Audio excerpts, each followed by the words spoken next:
spirited, focused, united in one goal: against injustice, against police brutality, against bad governance. What started out as a protest against police brutality, especially the unit called SARS, unfortunately just degenerated into something I still find it hard to reconcile with in my heart. I remember being there at the protest. I was on stage with some beautiful organizers of that particular day's event. And we were informed that there was a curfew for 3 p.m. I do remember that there was outrage on Twitter because it was short notice. The curfew, I think we got the information at about noon that day. And so we said, look, people came from all over Lagos. It was thousands of people there. The best thing we can do if people can't make it home, we'll sit still, don't do anything, don't move. We'll sit still and we'll sleep over till night. It was at the toll gate. And then later on, we got, sorry about that. And then later on, we got, I'm so sorry. I don't know if you can hear me. Okay, great. I'm getting some messages in my ear. Okay, so we also got information later that the governor wanted to see me and 6 other people.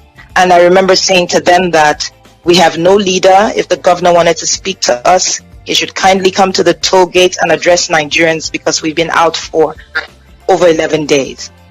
And then the lady that came to give us the information, I do not remember her name at this time, left. She came back some 30 minutes later to inform us that the curfew had been cancelled and moved to 9 p.m. I remember telling the people there this information and people cheered. While this was going on, another member that was standing behind me came up to me and said, someone is taking out the cameras from the toll gate. And I said, do you recognize who? Because we had I think the real heart of Nigerians there. We did not destroy anything except for graffiti. We did not take anything. We did not take anything from the toll gate. We cleaned up after ourselves. So we wanted to be sure it wasn't happening. Well, it wasn't a protester that was doing that.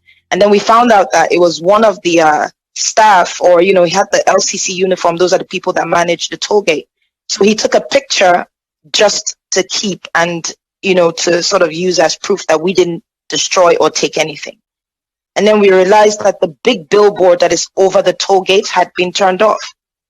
And so just before 7, it was like to 7, maybe 7:15, not too sure on the exact time, but to 7, we heard gunshots coming from behind. At first it was chaotic because we didn't know where the gunshots were coming from. We didn't know what the gunshots were about. And then the lights went off. I think the rest of that is just the most tragic thing.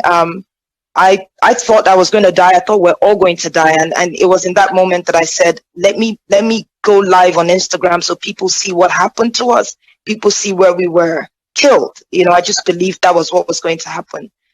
And I remember the military came in first.